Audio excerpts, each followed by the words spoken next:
Hello again, ladies and gentlemen. This is number 18, episode 18 of Empire State of Baseball, Monday, August 1st, 2022. We are officially in the dog days of summer here in August. And again, Empire State of Baseball airing exclusively on Twitch and powered by StreamYard. Gentlemen, a lot has gone down. Forget about between last week and this week. A lot has gone down in the last few hours. We have a ton of trades to report today. Obviously, we got to start off right off the bat with the Yankees acquiring Frankie Montas and Lou Trevino from Oakland. Rich, I'll hand it over to you. How are you feeling today right now? Oh, man, what a day. We don't even get into the rest of the host intros, which I like to hear. Good job, Corey. Screw them. Let's get right into baseball. That's what the show's all about. The trade deadline is in full swing. A little bit of a slow start. Luis Castillo being the big headline move over the last week. And, now you're at August 1st. Just less than 24 hours to go from the deadline at 6 o'clock tomorrow. And you're like, all right, there's still nothing happening. And then the bomb drops. Hader to the Padres. Montas to the Yankees. Mancini to the Astros. You're starting to see the deals trickle in. There were a couple more deals from the moment we actually got onto StreamYard that happened, including Christian Vasquez going to Houston. Bunch of stuff happening. As a Yankee fan, very satisfied with what's going on in the Bronx. I'll toss it over to Tom, though. Tom, what kind of grade are you giving Cashman right now on this Monday evening? Well, I give Domingo Germán an F and a DFA. Get him the hell out of the Bronx. Trying to blow this game already. I hate him for many reasons, and he can get the hell out of my stadium, my team, our stadium, our team. But yeah, you gotta love the deal for the Yankees. They went out. We were talking. They need to go out and get a pitcher. The pitching was so strong at the beginning of the year. You knew it probably wasn't going to last because there was a lot of guys doing things they'd never done before. They didn't get Castillo, but the asking price for Castillo was Volpe. And I don't think the Yankees wanted to move him. And I think it's just an A for the fact the Yankees didn't have to trade Peraza, obviously Volpe, or Dominguez to get Montas. So I think that's an absolute A move for them. They still have a little bit more moves to do to clean up the roster and the 40-man. RIP Joey Gallo, RIP Domingo Germán. Well, not RIP Domingo Germán in hell. That's where I'm at. And Joseph, what's up, boys? I lost like my voice over the weekend, so this is what you're getting from me today. Yeah, what's going on with you there, man? What happened? Oh, boy. Long weekend. I'm beat up right now, and I'm fighting through a lot of pain to go in here and to put on a show for you kids. Nice. There you go. A lot of yelling for at the kids, Joe. for the fans out there. Your voice.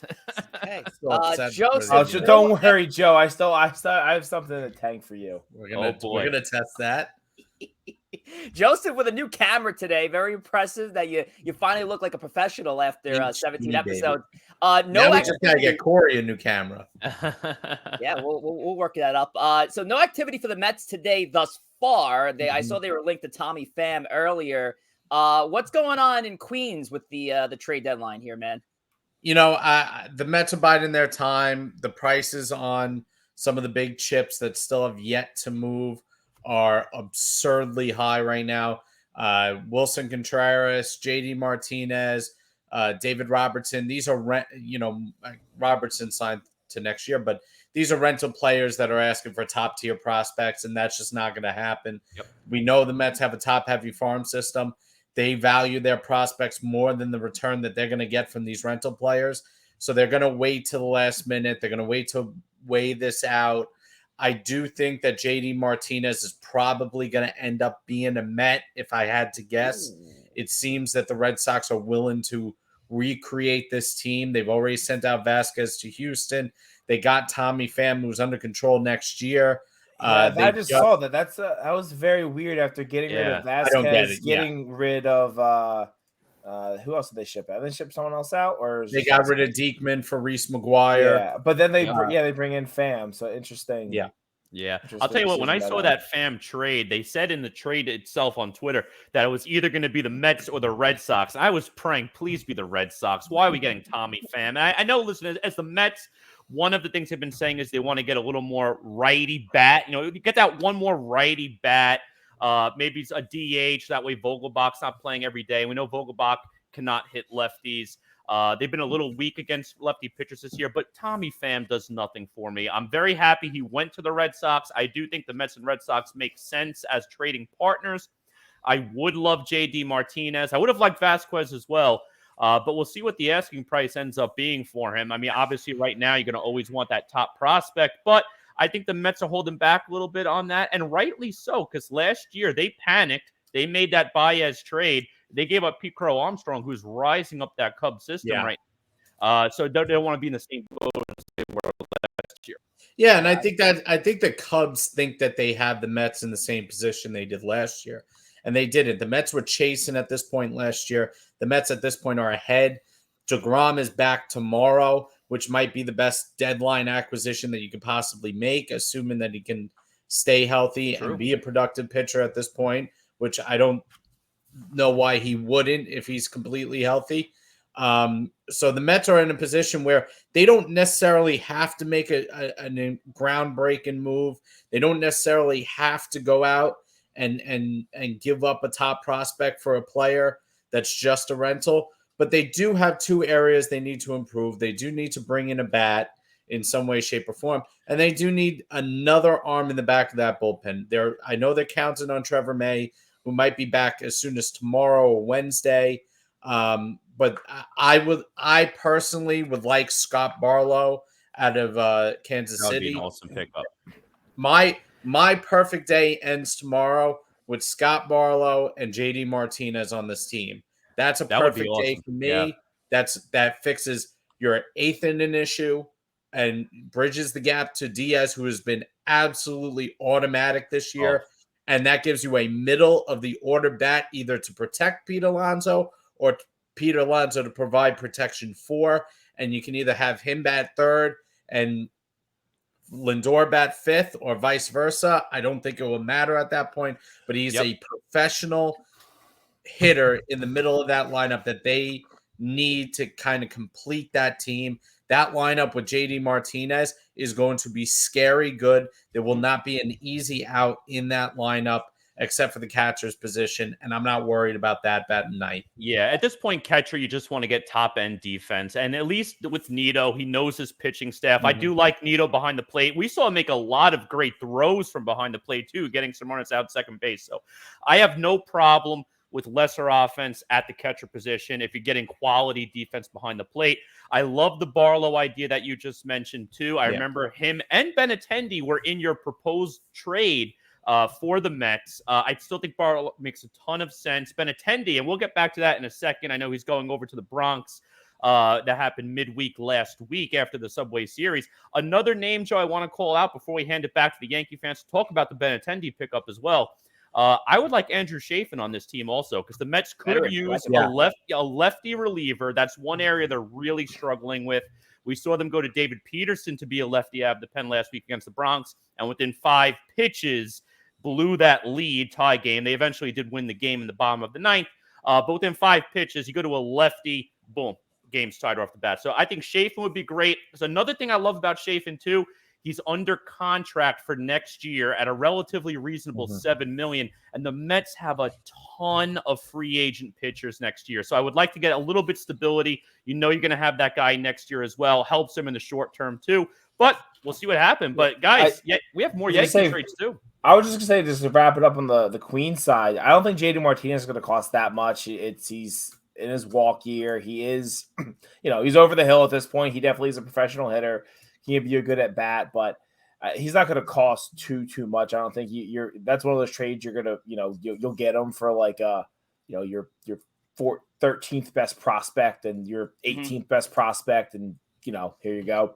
Yeah, I do think Scott Barlow. He's not costing a top 5. Yeah, I could see like a Dom. I think the Red Sox are in need of a first baseman. I could see a Dom Smith going back, them giving him a shot. He's got a couple years of control. He can go over there and then include a mid-level prospect with Dom Smith. It seems to be the kind of thing that the Red Sox are looking at right now. Possibly. They're not really trying to give up. They're trying to retool and get a couple younger players under control. So Dom Smith might be appealing to them, especially after the week they had. Frenchie Cordero butchered the ball for the last week and a half. Yeah, I mean, So I don't know if Dom Smith Yeah. is going to be the answer as like a moving forward piece in Boston. But for Barlow, I do think he's going to cost. I'm not saying he's costing you a top 5 prospect, but he's going to cost you something. He is under control for 2 more years. He had a very good year last year. He's having a very good year this year. So he's not going to be cheap. Chafin, I can see making more sense because you're agreeing to take on some actual salary there. And listen, the Mets, I said it, I don't know what episode we had. I think the Mets and the Yankees do need to just go all in and go for it. So if the Mets have to give up a not top, but like you're a top 10 prospect, a low top 10, you're 8-9 prospect for Barlow, I think you have to do it. Yeah, like and to piggyback off of that, like that's why I think this time of the year is perfect to try to get those veteran relievers. Like Corey just mentioned Andrew Chafin, and I think that's a perfect fit right there. A guy who's been in big games. You need to get relievers like that. They're going to help you along that playoff push. It actually was surprising because as even though you guys are mentioning Scott Barlow and it's hard to trade for a guy with years of control, the Yankees just did that earlier today. We talked about Montes and we talked about Trevino coming over, but the move made today with Scott Efros coming over from the Cubs, I don't know, man. Tom, this is like a Brian Cashman sneaky move here, but they did give up a number 7 prospect for him. This could be 2022 Clay Holmes. Who knows? Probably not because how often do you get those? But yeah, it gives it another angle. Also, a guy, the Yankees don't have a lot of funk in the bullpen, so you're getting someone who's throwing sidearm out there, sinker slider stuff, which I feel like is the Yankees it's their recipe for success. Is what they love to look for relievers who have that. But granted, so I think that's a good move too to see how it works. There's gonna be a lot of interesting 40-man moves for the Yankees over the next day and then in the next week because the Yankees have they transferred Severino to the 60-day IL, but he's starting to rehab. So there's going to be some interesting roster crunches coming up. And again soon and in the near future. Are you a fan of the Montes move today? Oh, I don't know how you can't love the Montes move. They got a pitcher who is not Luis Castillo. Luis Castillo is a better pitcher than Montes. But you paid, you would say significantly less than you would have to get Castillo. Now, I would have been okay with trading a top guy to get Castillo because I do think he's also a game changer. But once that wasn't going to happen, you don't just say, "Well, we're not going to make a move." They went out and got the next best starting pitcher. And yeah, let's see. He's probably going to slide in after Cole, who's going to be a guy who's going to pitch game 2 the ALDS. So yeah, and I'll tell you what, a very interesting stat, and I'll hand it over to you, Joe, in a second. With the Montes pickup, you look at his numbers first: the Astros, the Blue Jays, and the Rays, and these are going to be the Yankees' 3 biggest rivals down the stretch. And he's got a sub-2 ERA versus them. It's absolutely crazy. So it's a good pickup. They definitely need a starting pitcher. I would have preferred Castillo if I was a Yankee fan myself.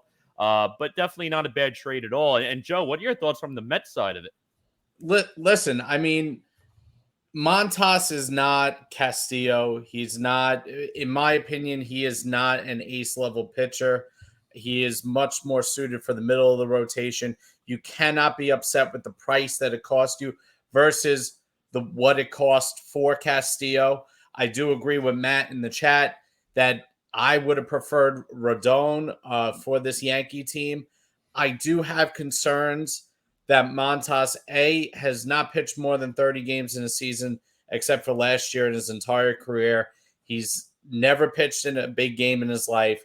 I'm not sold that he is necessarily going to be that guy in game 2 that's going to match up against another top pitcher that's going against him. However, I do think he's an improvement over Domingo Germán. He gives you a little bit more stability. I mean, obviously, that's offensive to say he's an improvement over Domingo Germán. No shit. I think he's an improvement over Jordan Montgomery. But if you're asking me if this catapults the Yankees as favorites just because they got Frankie Montas, I don't necessarily agree with that because I don't think Montas is this premier arm everybody. I mean, he's pitching in front of 1,000 people in Oakland. So when it comes crunch time in September and October.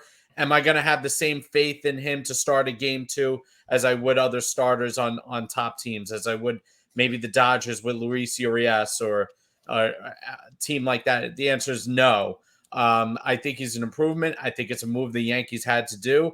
I think they did a good job with it, but I don't think this moves the needle that far for me in terms of now catapulting them to having the best rotation in the AL. I don't think that's true. Yeah, I mean, that wasn't, I don't know. It wasn't two appearances for Montes in the postseason, a 9.53 ERA in those appearances. Two appearances for Carlos. He's young.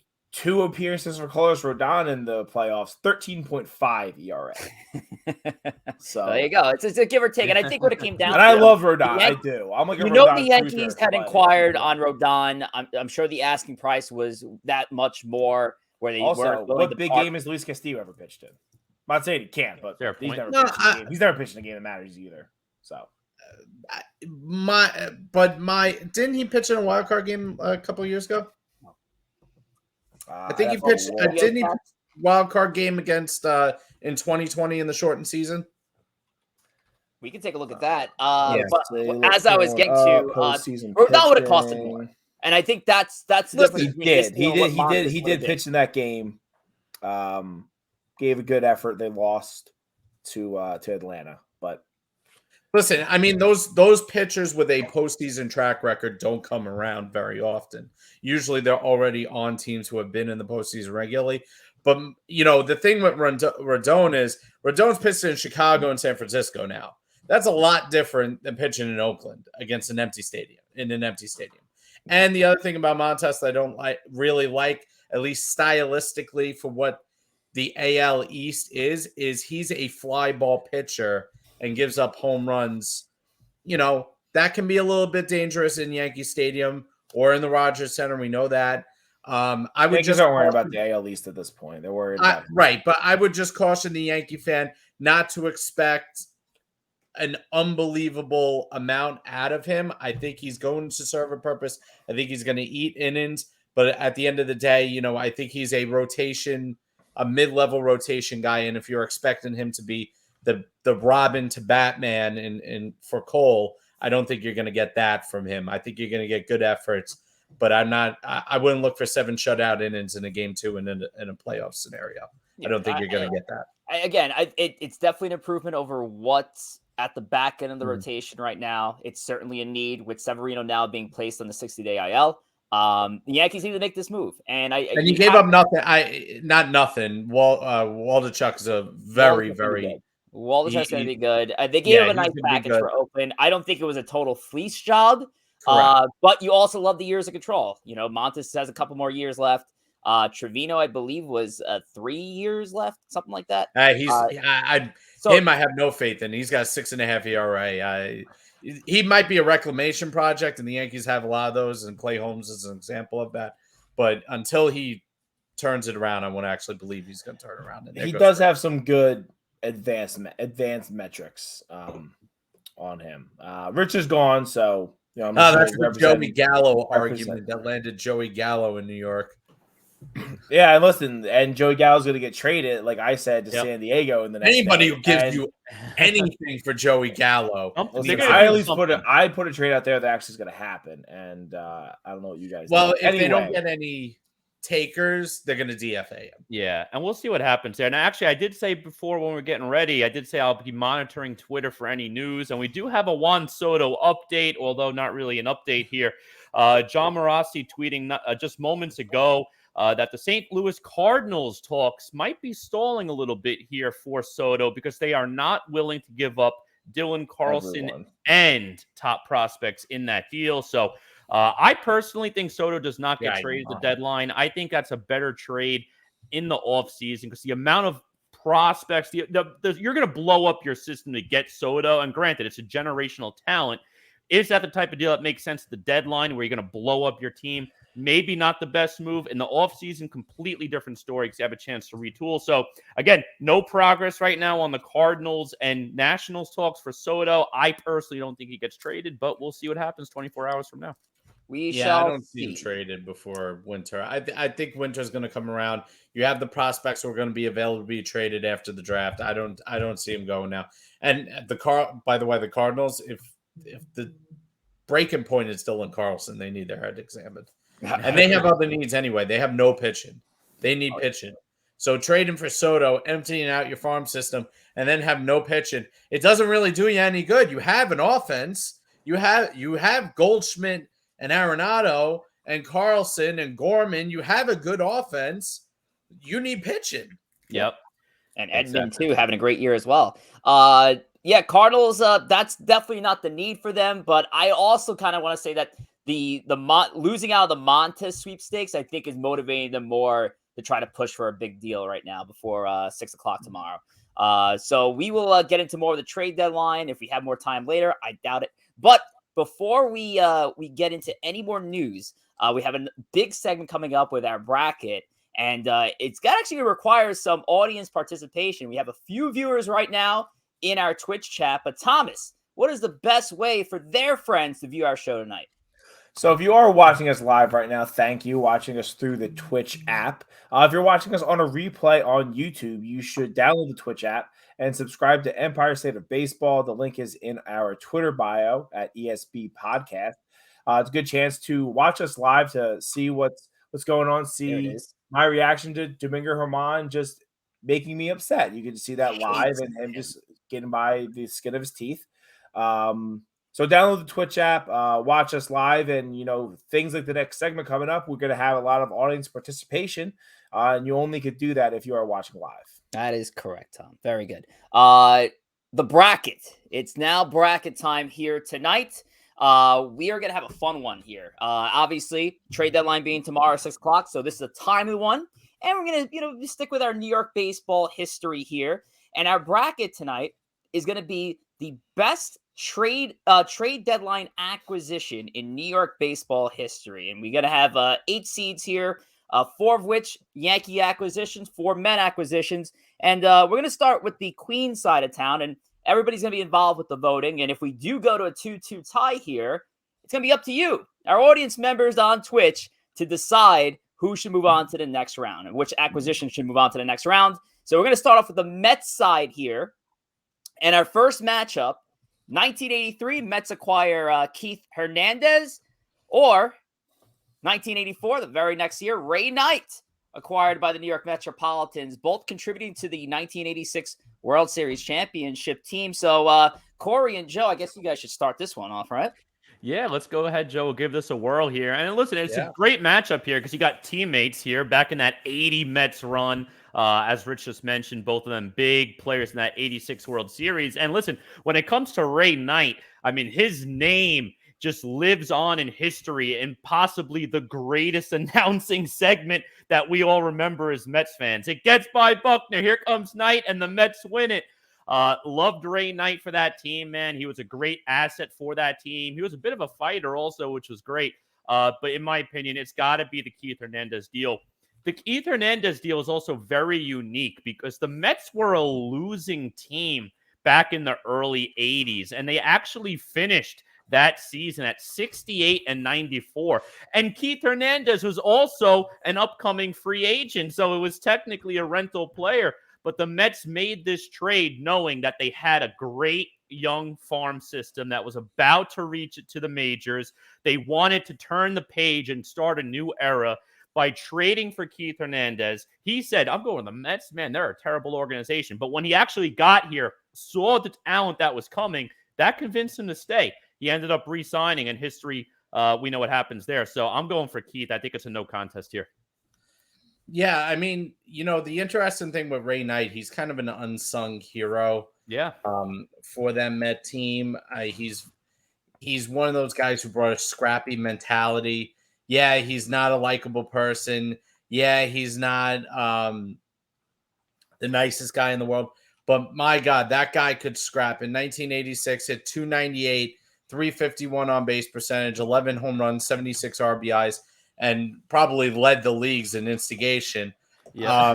But both of them being the cornerstones of the infield in terms of third base and first base, They really brought a new mentality to the Mets and kind of brought that mentality. We're not going to let anybody push us around or bully us around.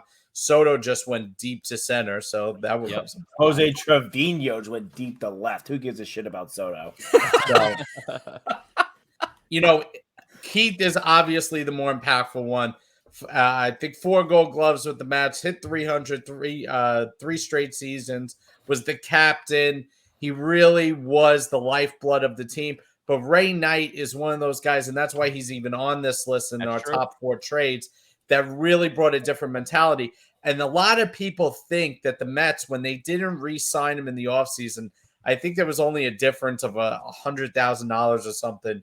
In the 80s, that was a lot. But when he left in 86 after the World Series, a lot of people felt that the Mets lost something when he left. And that the reason they couldn't prevail in the next 2 years was they were missing that edge that kind of kept everybody, in that clubhouse focused. Even though they kind of hated each other, they kind of took it out on the opponents. And when Knight left, a lot of people think that really kind of changed the dynamic of the team, that Darryl and Doc and some of these guys who got away with some stuff wouldn't have gotten away with the things that they did if Knight was kind of there, keeping them in line. Did you vote, you motherfucker? Like, what's going on here? Yeah, guys, it's Keith Hernandez next. Jesus, come on. It's Keith, though. But I want to say, I know, Joe. You want to talk? Obviously, you want to talk. Keith Hernandez is my vote. Rich, Keith Hernandez is your vote. Next. I'll make it Keith too. Yeah. Next, love it, Joe. That was great. Our next Mets matchup. Oh boy, Yoenis Cespedes to the New York Metropolitans 2015. Luis Cessa, former Yankee. I don't even know what team he's with. I guess the Reds still. Involved in that deal. Or you got the Don Clendendon. Clendendon. Whatever. 1969. Yeah. No, this is another interesting matchup. I mean, Don Clendenin, 1969, great acquisition for them. They obviously won their first World Series that year, the Miracle Mets. So great pickup at the time. But, I mean, I wasn't there to witness that one. I was there to witness Yoenis Cespedes in 2015. And let me tell you, when you talk about trade deadline acquisition, he took a team that was barely at 500. I think they were 52-50 at the time. And he single-handedly carried that team into the World Series. We know they fell short to the Royals, but I tell you what, though, Cespedes single-handedly brought them there, so that's why he's getting my victory vote over here. Yeah, I mean, this is a tough one. You have 2 different players who made similar impacts. Clendenin coming to the Mets in 69 kind of helped them win a championship.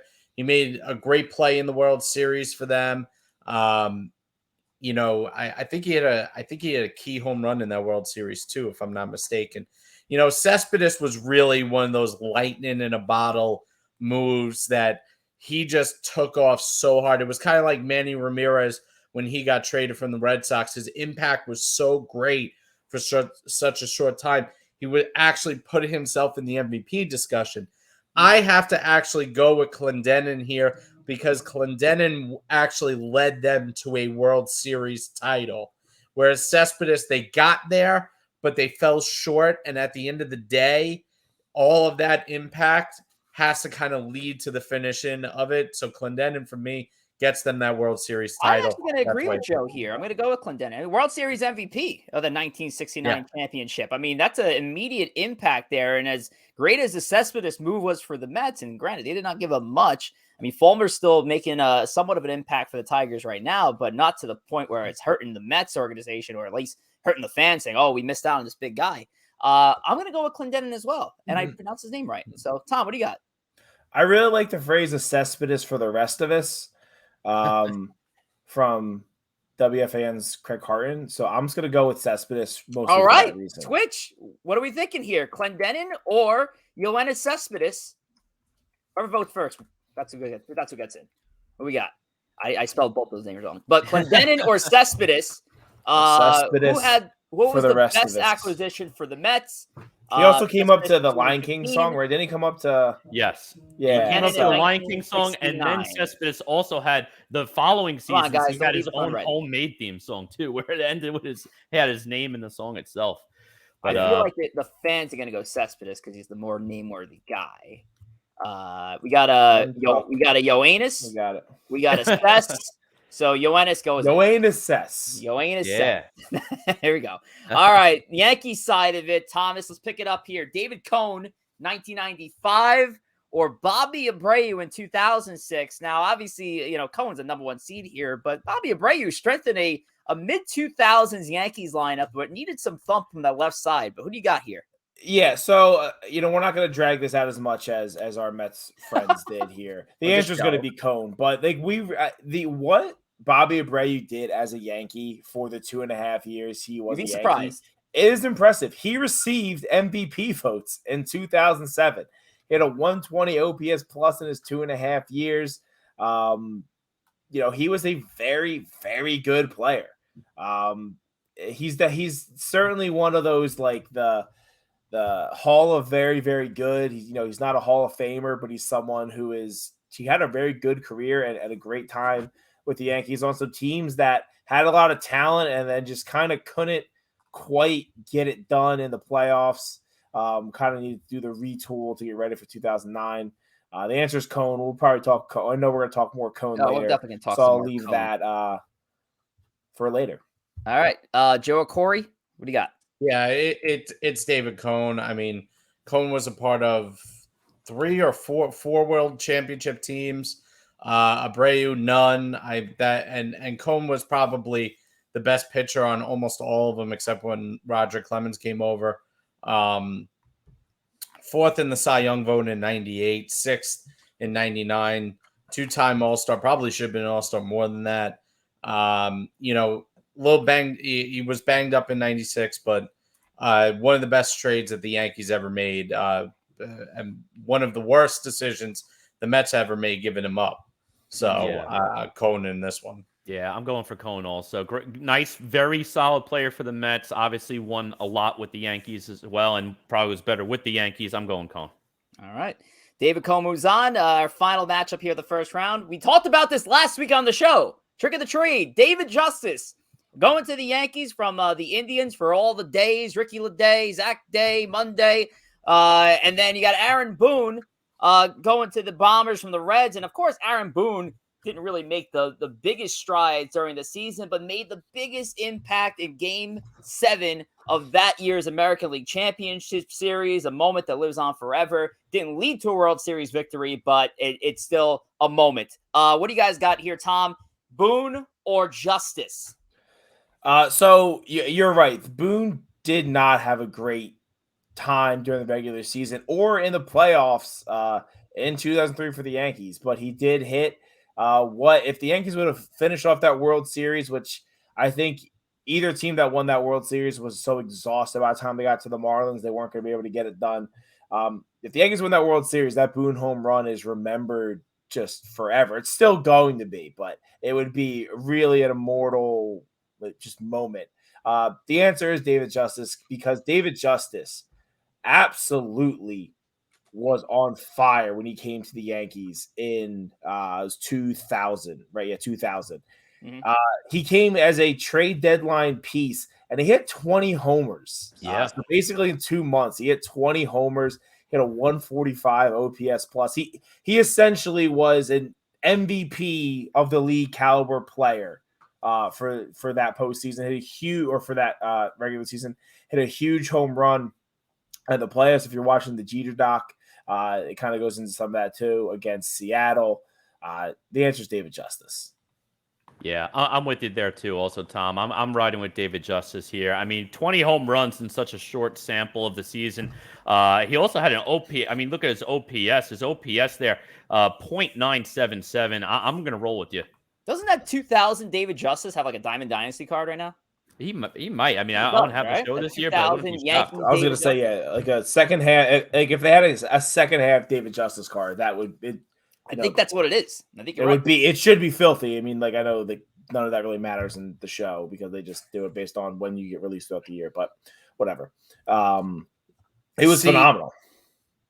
See, I actually, I'm going to go the opposite here. Justice in the World Series bat 150, hit 158. the Yankees would have won the World Series without David Justice. So for me, he had a great second half, but for me, the Yankees would not have made the World Series if it wasn't for Aaron Boone. They would have lost that game if Boone didn't hit one into the upper deck. So for me, maybe if you take Justice out of that 2000 Yankees team, the Yankees is still winning the World Series. You don't know that. He did nothing in the World Series. You don't know that, but they did win the World Series. They're not gonna. They probably don't. The World Series they probably don't make the play. They probably don't make the playoffs without David Justice. Right? What? 2000 Yankees?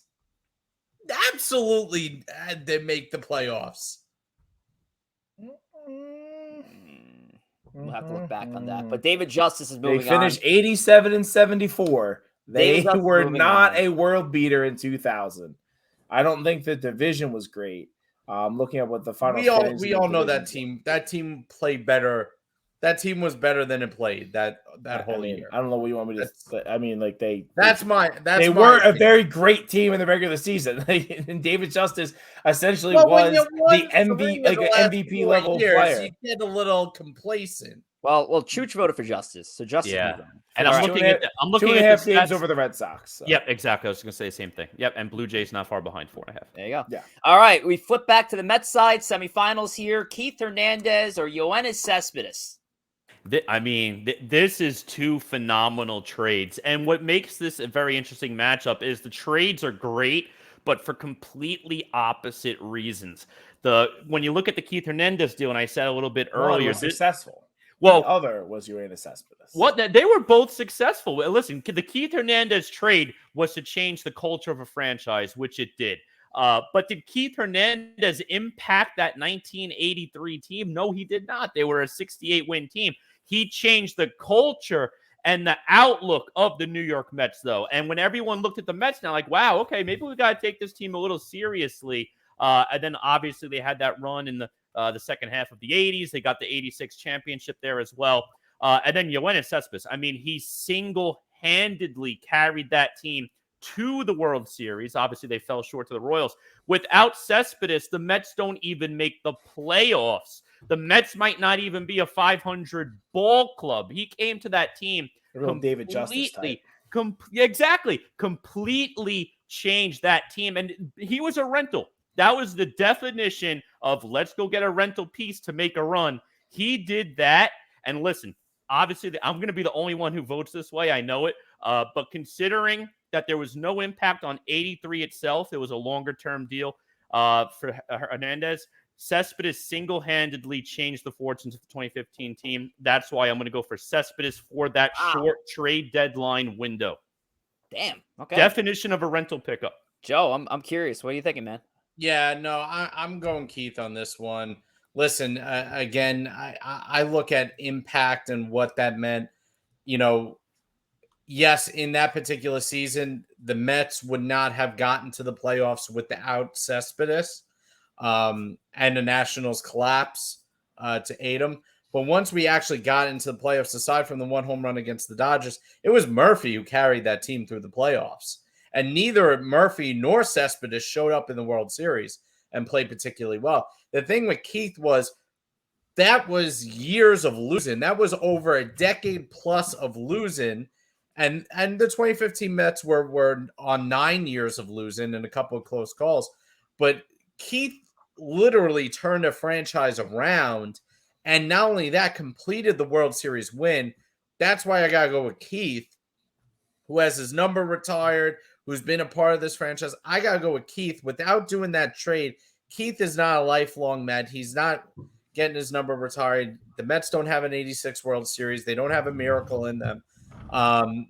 Cespedes was a great ride in 2015, but at the end of the day, they fell short. So that's why it's got to be Keith. The Mets have a World Series because a ball went through someone's legs. That's why the Mets have a World Series. Well, chat. All right, the game was tied at that point.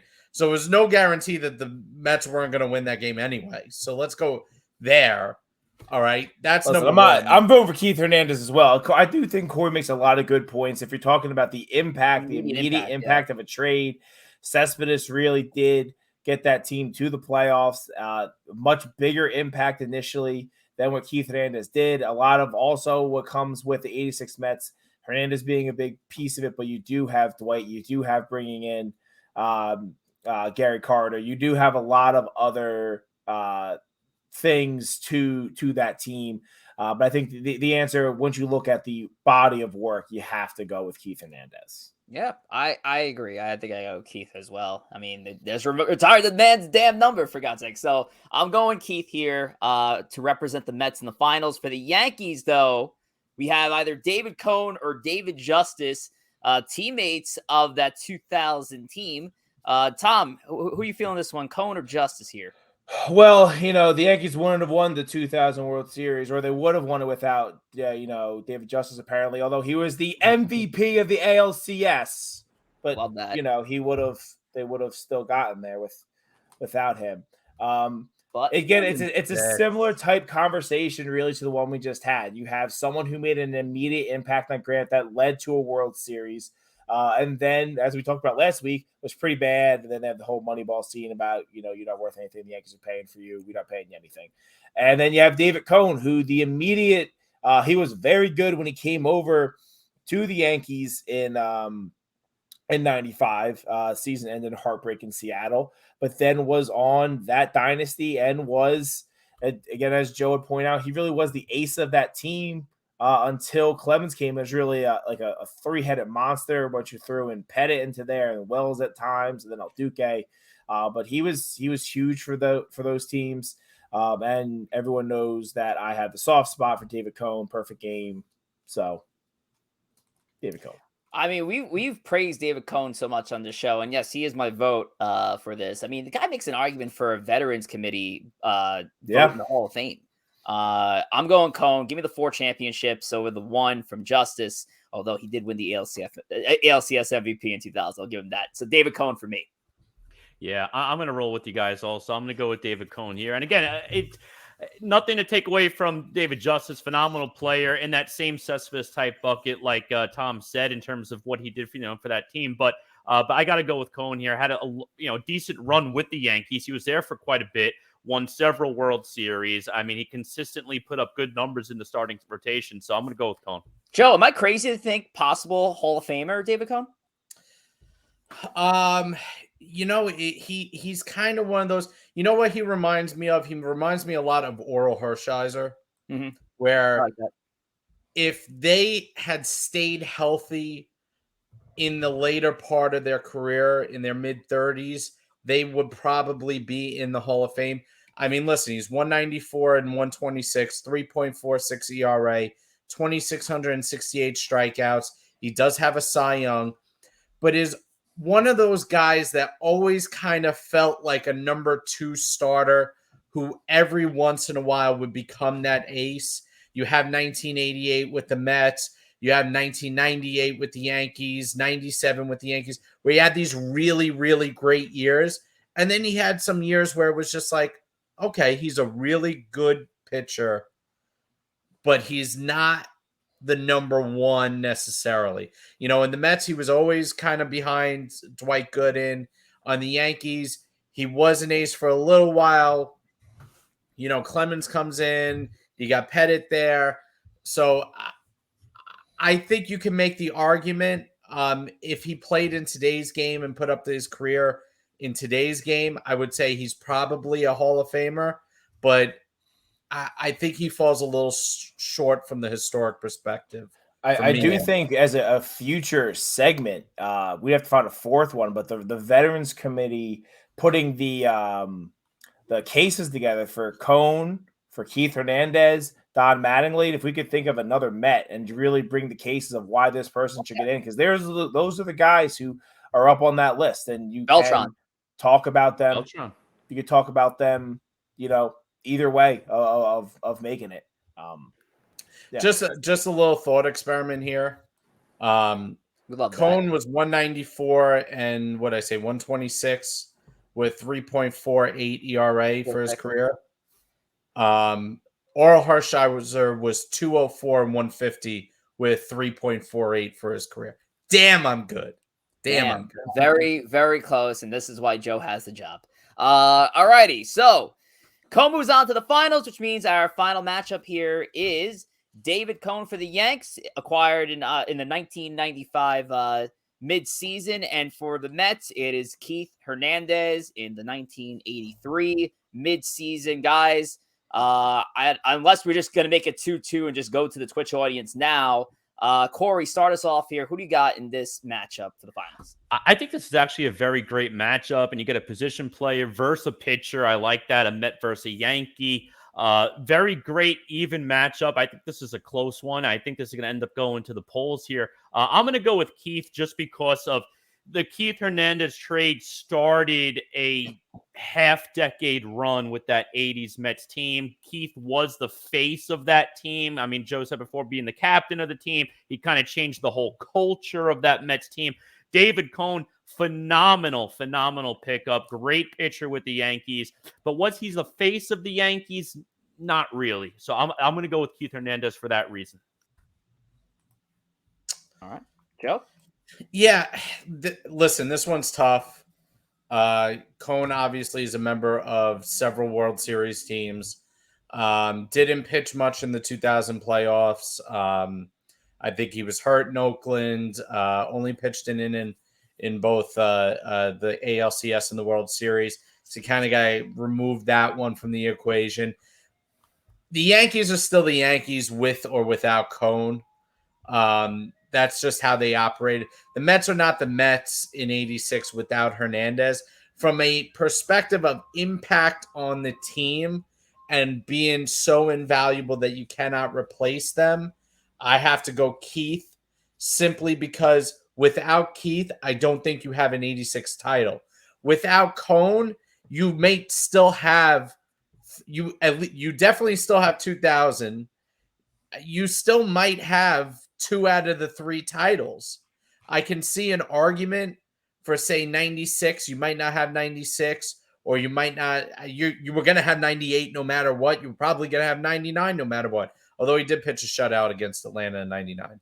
So yeah, and Cone was great in the playoffs. So I'm not going to fault for the party here, but I'm going to go David Cone here. I'm going Cone, 4-time World Series champion upon acquisition. I mean, this is a big move for the Yankees, and the Yankees don't make a lot. I mean, obviously we went through a lot of these trade deadline deals, and Yankees didn't make a significant splashes with their deadline moves. This, I think, was a significant splash for them because of what it meant. And I think, Joe, you're right in a sense. I think the Yankees would have pulled out one of those World Series. I can't guarantee all 4 without David Cone being in rotation, because that's how valuable he was to this team. Even in the mid part of the rotation, I'm going Cone. Yeah, and I don't think he was in the mid part of the rotation. He was the ace of that team until Clemens came in and essentially just said, I'm Roger Clemens and I'm the ace of any staff that I'm on. Cone coming over, he was, by far the best Yankees starting, and Pettit was still kind of getting his feet underneath him. Wells was not, I forget exactly when Wells came over, but Cone was that guy, and he did help lead to those titles. It's tough. It's very interesting when we talk about these guys, and Keith Hernandez is definitely one of the most beloved Mets of all time. And this is going to sound a slight to the Mets, but you say, well, he was the face of the team, but I mean, the Yankees had, they had some pretty serious dudes on those mid 90s teams. It was tough to have one guy be the face of it, but then the path that they've taken after of being, I would say Cone is probably one of the Yankees fans' favorite announcers. They've followed that path. Granted, Keith's been doing it longer. I am going to go with Cone because he did help lead to more titles, and he, I think, really helped. They were making the moves on the offensive side in 95. They had already brought in O'Neill. Bernie was starting to come up. Jeter was coming up. But on the starting pitching side of things, Cone was your ace. He was the guy that you gave the ball to, and Cone was that man. Here's my thing. Do you like Keith Hernandez? Do you still have 2000 without Cone? The answer is yes. He didn't pitch in the World Series. Do you still have 99 when you swept the Braves in 4-0?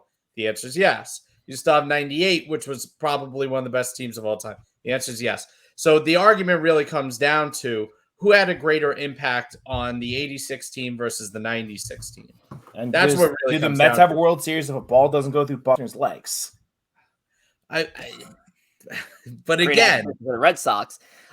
David Cohn has got the majority votes in the Twitch chat, and I thank the fanhood of those guys that are in the Twitch chat because David Cohn is your winner of tonight's bracket, the best trade deadline acquisition in New York baseball history. A very good bracket at that, and of course we are at 8:50, and we still have some show left, and I'll let you guys know real quick.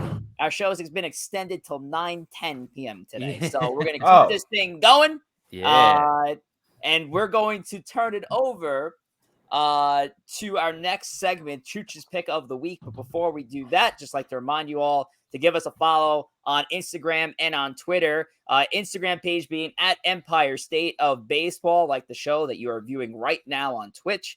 And on Twitter at ESB Podcast. You can follow Corey at G Gory, Joe at JR Pugs, Tom at T Wospil, and myself at Rich J Rivera individually on Twitter. Give us all a follow, show us some love, and talk some baseball with us because we're going to talk a lot of baseball within the next day upon the 6 o'clock hour of tomorrow's trade deadline. And Joe is rubbing his hands together like a creepy bastard. What was that all about?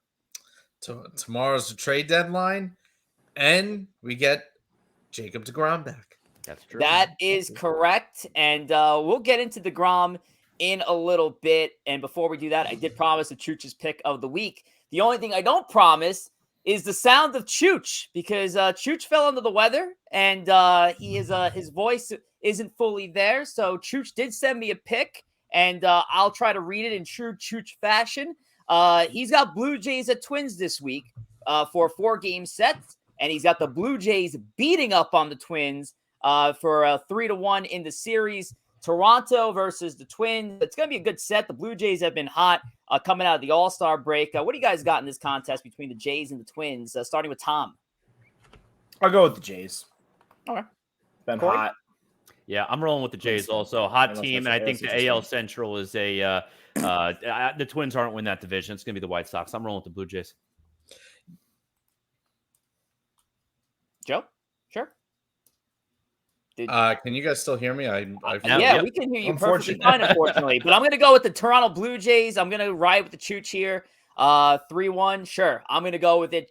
Blue Jays taking 3 games out of 4 against Minnesota. Joe, what do you got? I'm going to go with the Blue Jays as well. I think Toronto's going to have a red-hot second half. We know that they can hit when that offense clicks. So that's my pick for them right now. And once again, it's crazy what the Toronto Blue Jays are doing, and it's coming off the termination of their manager. And you saw the success in Philadelphia with the following the acts of Joe Girardi. And you start to think, you think it's truly on these managers that are just not keeping things together, or are the players just finding that extra motivation of wow, my manager just went, now let's go. It's such a weird thing to see what's happening in baseball, especially with those two teams. But yeah, Toronto's been hot, and they're gonna keep it going and try to make a run as best they can into the American League East. But I think they got the wild card in a good spot. Now, speaking of series, and I'm pretty surprised that Matt did not choose this for his Chooch's Pick of the Week, is the Mets-Nats series. And right now, the Mets have a 4-3 lead on the Nationals in the bottom of the 5th inning. And not necessarily for the move. Oh, Joe's frozen. I didn't even realize this. Joe's absolutely frozen here. There he is. We got double Joe. We got 2 Joes here. Get out of here, double Joe. Get out of here. All right, here's single Joe. All right, perfect. Yeah. Joe's back. But Joe is back just in time because the Mets and Nats are taking on each other. But that's not the story coming out of this week, isn't it, Joe? No, the Mets have their ace returning tomorrow. Jacob deGrom will make his season debut in Washington against the Nationals, who may or may not have Juan Soto and Josh Bell.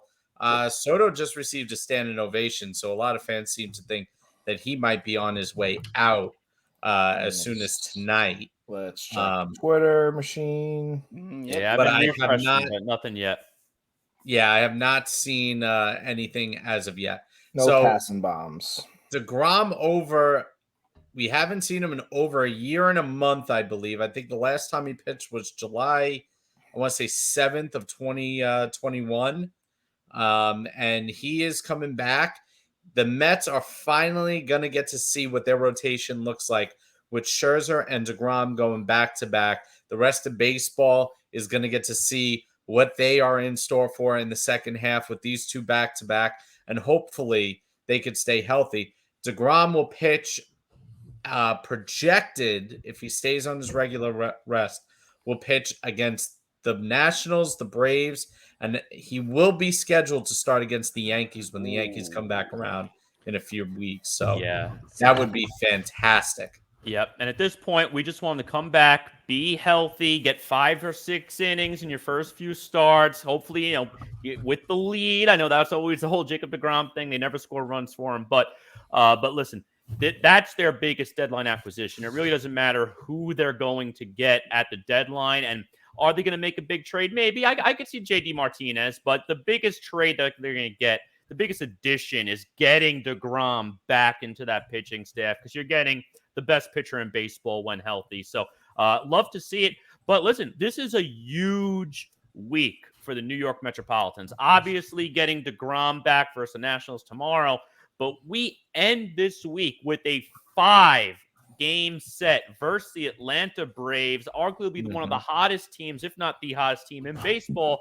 Granted, they did lose the series versus the Mets a couple of weeks back. Mets actually held on to first place. The Braves cut it down to a half a game just 8 days ago. Mets were able to hold on. They're now at 3 games. But that's a big series, because I don't think either team's going to sweep that. That's going to be 3-2. I feel like that just screams like a 3-2 series.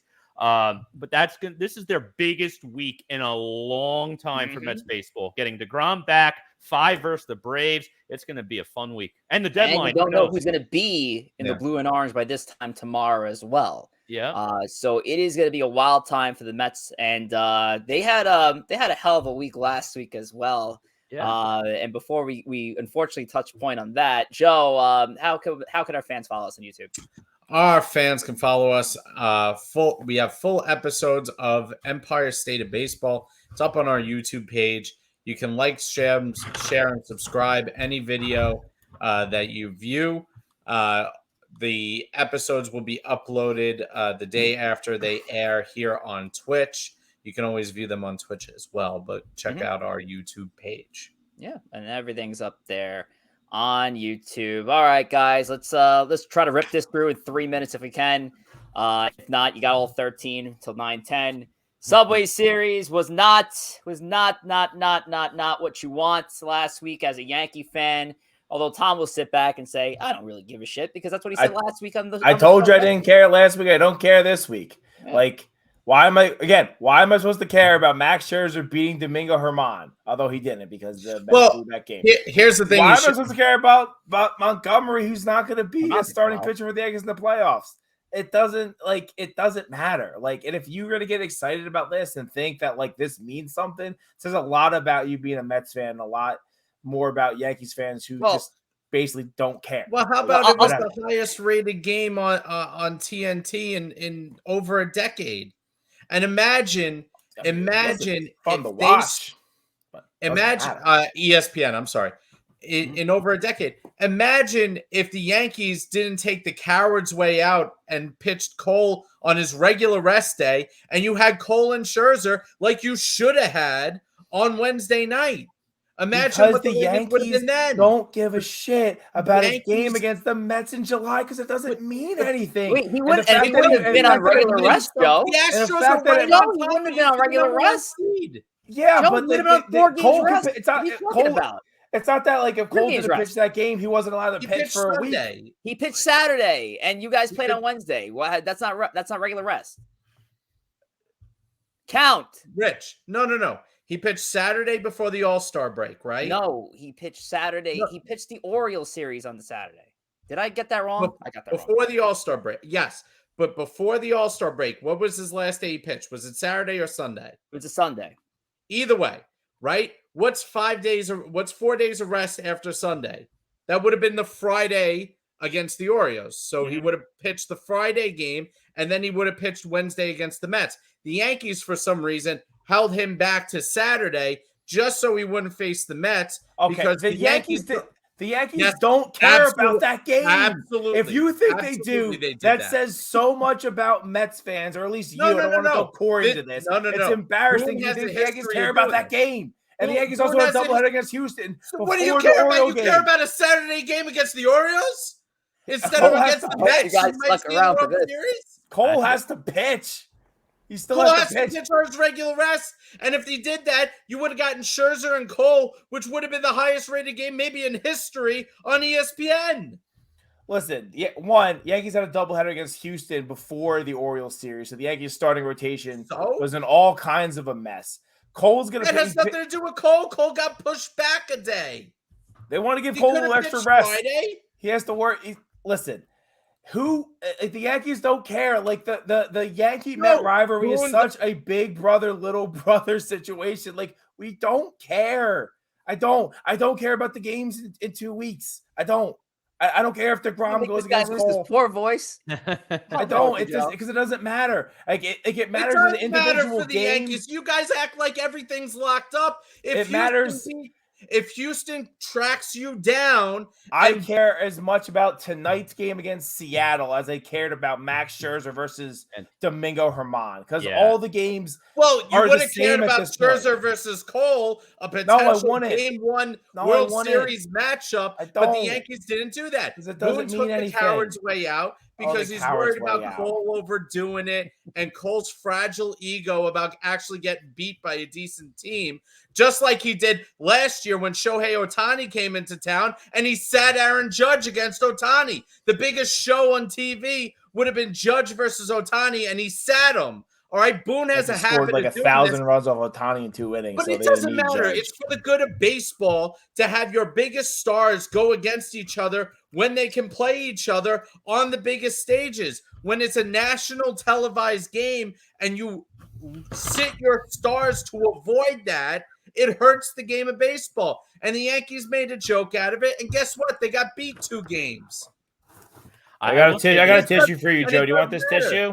Tissue for you're acting like it doesn't matter. But guess what? When you have to play a Game 7 in Houston because you threw away a couple of games against the Mets because you didn't give a crap, you're going to regret it. That's the bottom line. Because Houston all the games are the same. All the games the Yankees play are the same.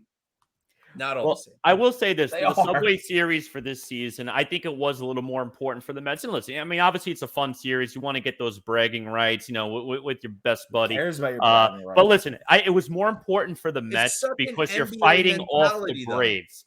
The Braves the Braves have been the hottest. It is that NBA mentality. You're saying you don't care about a regular season game. The NBA does the same thing. They don't care. All right. Care about every regular season game. What else do you want besides 2 teams who are in first place in their division that have to face each other? What else gets you out of bed? That's as good as it gets in the regular season. And these games mean something. They mean something to the Mets, and they do mean something to the Yankees. But the Yankees fans are acting like they don't care. We don't care. We don't care. Well, guess what? That you don't care against Houston, and Houston's going to beat you like a rented mule again this year. And then you're going to wish you cared. You're going to wish you cared. Because let me ask this question. Let me ask a fair question to Tom. Tom, what games do matter to the Yankees? The games at this point, a Yankee Met game is the same as a Yankee Mariner game. It's just at this point it is staying ahead of Houston to get the number 1 seed. Yes, that is important, but a Met game on ESPN is not more important than if Cole wants an extra day of rest at that point because you can play with it after the All-Star break. Then again, whatever game he's going to pitch this series, or they're all the same. It really doesn't matter. Like they matter in this. They're all the same. It does. It matters for baseball. It does. I don't think it does. It does matter. They're the highest rated. Obviously matter. It was the highest rated game on ESPN in 13 years. So it didn't matter. Those are the highest rated games. Those are already the highest rated games. So how could it matter? It doesn't matter. It would have been. You don't think that would have added a couple million people to watching that game? A couple million? No. Absolutely. Yes, absolutely. I don't know. I don't know. People would have tuned in just to see Cole versus That's a lot of people. That would have been TVs. First of all, the Subway Series was the talk of baseball last week. It was the talk of baseball last week. And we got Tom here dismissing it like it means nothing. Well, I think in terms of the viewership, obviously, like, every Met and Yankee fan's already watching it. I mean, I don't think it's going to affect the average Pirates fan to come watch the Subway Series if it's cold to ground. The average, I mean, a diehard baseball fan, yeah, that might want them to tune in. But I think the casual or average baseball fan probably wouldn't. Outside of the New York market, maybe you're not as interested. But listen, as a Mets fan, I am absolutely thrilled we swept that series because it helped us keep Atlanta at bay. And right now, and that is what matters more. Atlanta. And that is what matters more. In a way, though, Tom, it does kind of hurt when it is one of the most viewed games in television, in baseball television history over the last 15, 20 years. And the Yankees dropped that game on Wednesday. It does hurt a little bit. As much as it hurt last year when they dropped that game to the White Sox it matters.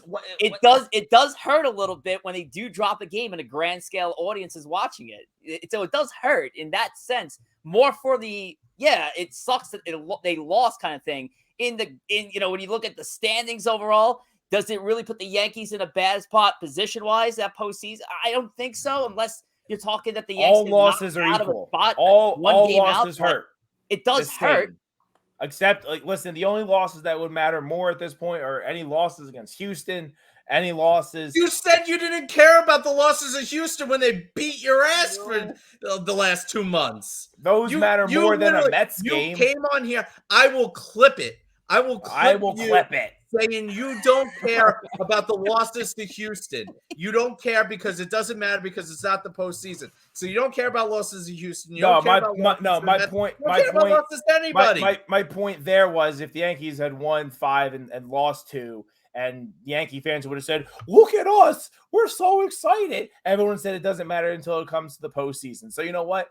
Like this the Subway Series, it's fun. Yeah, the stadium had a lot of buzz. It's going to have a lot of buzz when it's in Yankee Stadium coming up here. It's going to be fun to watch. They're exciting games. But at the end of the day, you got a pitcher who is going to be DFA'd probably tomorrow as a starter against Max Scherzer, who's a top 5 pitcher, a first bout Hall of Famer. And you had Jordan Montgomery. Bad last week. He's not pitching bad right now. Like, when you could have beaten up on Domingo Germán, which I guess is nice. Somebody's beating up on Germán, but then the other way around.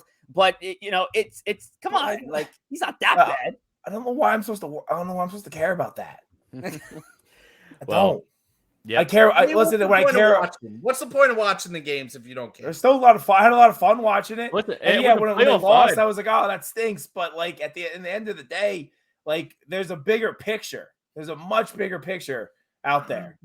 But again, like a fun playoff 5, though. And again, it's absolutely like the NBA when the Lakers roll into Milwaukee and face one of the best teams in the NBA, and they sit LeBron James because they don't care. Well, guess what? The sport takes a hit because of that. That's a very different scenario because it's not a different scenario. It's the same one. Garrett Cole sits 4 out of 5 days. He only pitches once every 5 days.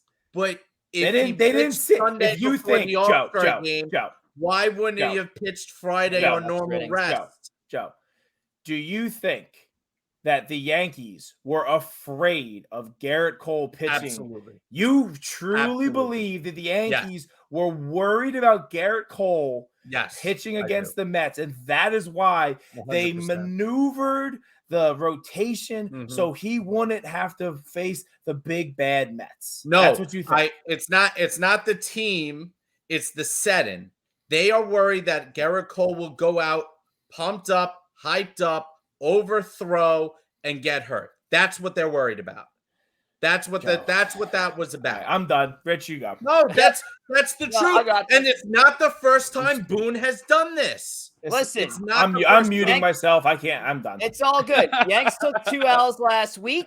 Joe's about to take an L in a couple weeks from now because the Orioles are 12 wins away. Gotta putting a Yankee jersey on Joseph.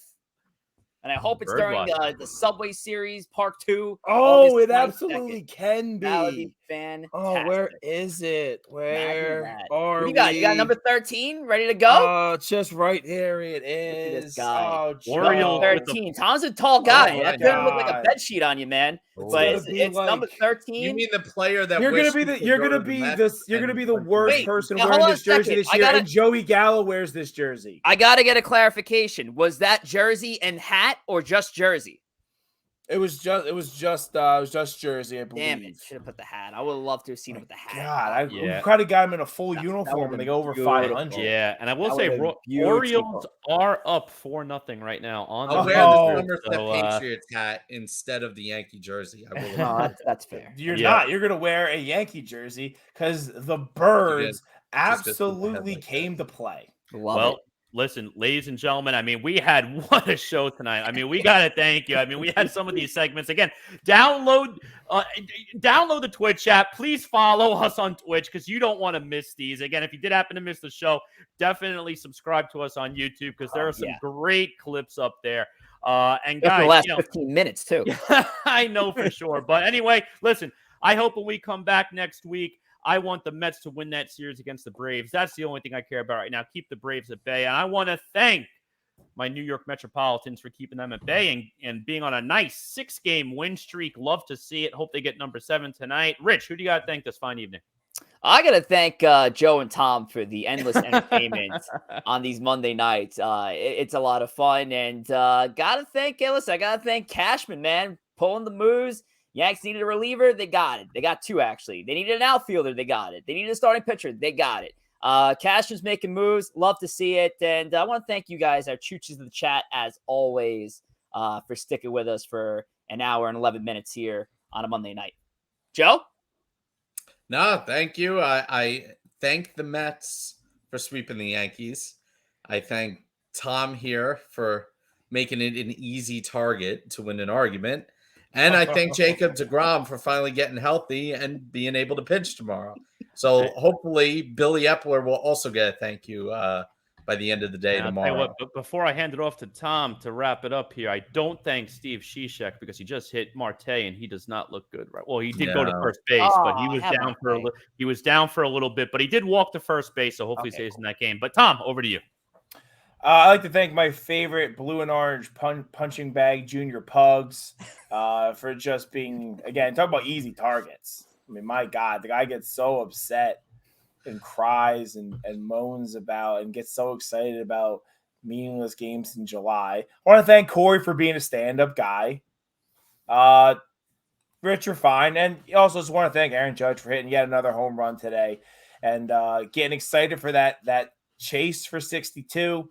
It's going to be a fun 2 months here coming ahead for the Yankees to see if he can do that. And excited for my Birds. At this point, he might be chasing Bonds, but that could be a conversation for next Monday. He'd have to get super hot, but I don't think that's in play. But alrighty. Well, that's it, friends. We'll see you all here next week, except for Joe. Joe's not gonna be with us, unfortunately. Good for Tom. It's gonna be a 35-minute episode. Oh man, we got the return of DeGrom 5-game series versus the Braves, and it's so bad for the ratings because Joe isn't gonna show up to talk about Jacob DeGrom.